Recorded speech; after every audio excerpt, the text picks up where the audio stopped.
सभी प्रतियोगी परीक्षाओं के लिए इम्पोर्टेंट करंट अफेयर्स देखते हैं। 31 दिसंबर 2025 का आपकी पाठशाला द्वारा। इसका पहला प्रश्न है, डीआरडीओ ने Pinaka long range guided rocket का सफल परीक्षण कहाँ किया। जवाब पूछ रहा है, सफल परीक्षण कहाँ किया है। ए पोखरण राजस्थान में, बी चांदीपुर उड़ीसा में, सी श्रीहरिकोटा आंध्र प्रदेश में, या डी थुम्बा केरल में। तो कहाँ पे परीक्षण किया गया था? इसका परीक्षण किया था चांदीपुर उड़ीसा में, ऑप्शन बी। व्याख्या देख लेते हैं। डीआरडीओ ने ओडिशा के चांदीपुर स्थित इंटीग्रेटेड टेस्ट रेंज यानी कि आईटीआर से Pinaka long range guided missile यानी कि LRGR 120 का पहला या सफल उड़ान परीक्षण किया। इसकी मारक क्षमता कितना है? 120 किलोमीटर तक है। अगला प्रश्न है, हाल ही में INS ओंडियन अपनी पहली यात्रा के लिए किस देश के लिए रवाना हुआ? किस देश के लिए रवाना हुआ अपनी पहली यात्रा के लिए? ए ओमान के लिए, बी श्रीलंका के लिए, सी मॉरिशस के लिए, या डी इंडोनेशिया के लिए। तो कहां से किसके लिए रवाना हुआ? किस देश के लिए? ये देश ये ओमान। ओमान के लिए पहली यात्रा के लिए निकला, ओमान के लिए।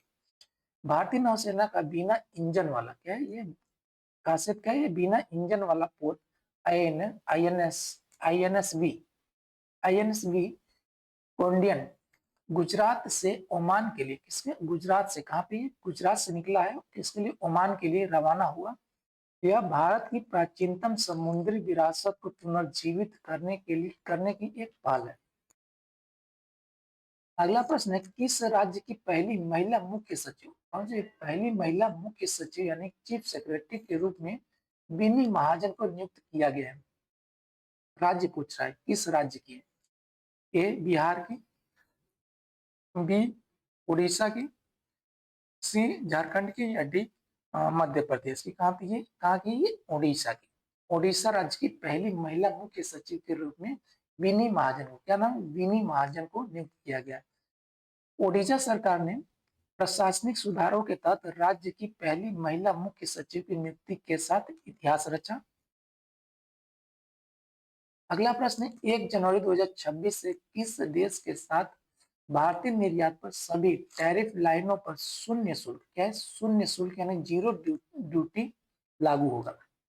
जीरो ड्यूटी लागू होगा। ए अमेरिका के साथ, बी ऑस्ट्रेलिया के साथ, सी जापान के साथ, या डी यूएई के साथ। तो किसके साथ ये लागू होगा? जीरो ड्यूटी यानी शून्य शुल्क लागू होगा, ये ऑस्ट्रेलिया के साथ।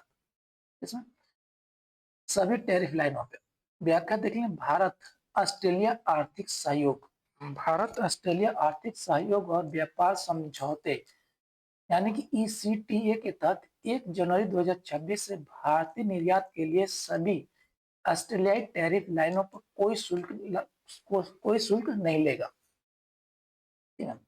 अगला प्रश्न है, झारखंड का पूर्णकालिक पुलिस महानिदेशक यानी कि DGP किसे नियुक्त किया गया? ए अजय कुमार सिंह को, बी तादासा मिश्रा को, सी राम सिंह यादव को, या डी विनीत जिंदल को। किसको नियुक्त किया गया? तादासा मिश्रा को पूर्णकालिक पुलिस महानिदेशक नियुक्त किया गया। किसका? झारखंड का, यानी कि DGP। कार्यवाहक DGP के रूप में सेवा दे रही तादासा मिश्रा को क्या झारखंड का पूर्णकालिक पुलिस महानिदेशक नियुक्त किया गया है। अगला प्रश्न है, चीन ने ताइवान की नाकाबंदी का अनुकरण करने के लिए किस नाम से सैन्य अभ्यास शुरू किया? A Justice Mission 2025, B Dragon Shield 2025, C Pacific Guardian, या डी रेड फ्लैग। इस अभ्यास सैन्य अभ्यास का नाम क्या? ये जस्टिस मिशन 2025 नाम। चीन ने 29-30 दिसंबर को ताइवान के पास जस्टिस मिशन 2025 नामक एक बड़ा युद्ध अभ्यास किया, जिसमें 89 विमान और 28 जहाज शामिल थे। इसमें 89 विमान और 28 जहाज शामिल थे, नहीं 89 विमान था और 28 जहाज शामिल थे। अगला प्रश्न है, हाल ही में सुर्खियों में रहा परम रुद्र, क्या नाम है? परम रुद्र क्या है? ए एक मिसाइल प्रणाली, बी एक सुपर कंप्यूटर, सी एक नौसैनिक जहाज, या डी एक नया वायरस। तो ये क्या है? एक सुपर कंप्यूटर है। ठीक है, ये सुपर कंप्यूटर है। व्याख्या देखते हैं राष्ट्रीय सुपर कंप्यूटिंग मिशन के तहत आईआईटी पटना में, कहाँ पे आईआईटी पटना में परम रुद्र सुपर कंप्यूटर स्थापित किया गया। कहाँ पे आईआईटी पटना में स्थापित किया गया है इसको, ये परम रुद्र को, जिसे सीडेक पुणे द्वारा विकसित किया गया है। अगला प्रश्न है ध्रुव 64 क्या है जिसे भारत का पहला स्वदेशी प्रोसेसर बताया गया है। A 64 bit dual 64 bit dual core microprocessor, B उपग्रह प्रक्षेपण यान, C anti tank guided missile, या डी इलेक्ट्रिक बस। इस ये क्या है, ये है 64 bit dual core microprocessor, Dhruv 64।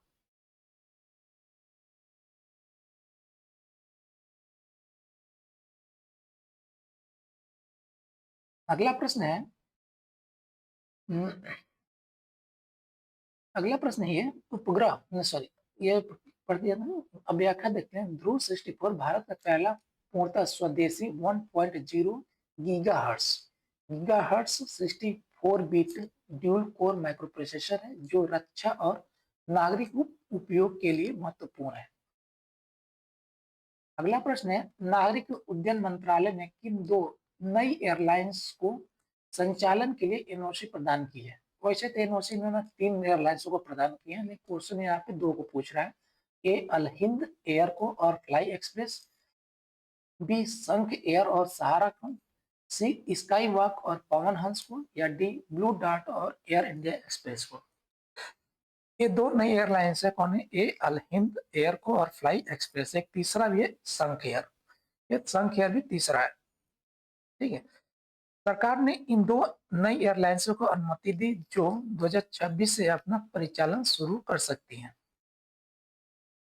अगला प्रश्न है डिमोस डिमोस जहेरथान डिमोस जहेरथान में आयोजित संथाली भाषा की ओल चिक्की लिपि के शताब्दी समारोह में किसने भाग लिया। ए प्रधानमंत्री नरेंद्र मोदी, राष्ट्रपति द्रौपदी मुर्मू, केंद्रीय गृह मंत्री अमित शाह, या डी हेमंत सोरेन यानी कि झारखंड के सीएम। तो ये कौन है, तो यह राष्ट्रपति हमारी द्रौपदी मुर्मू ने इसमें भाग लिया। ठीक है,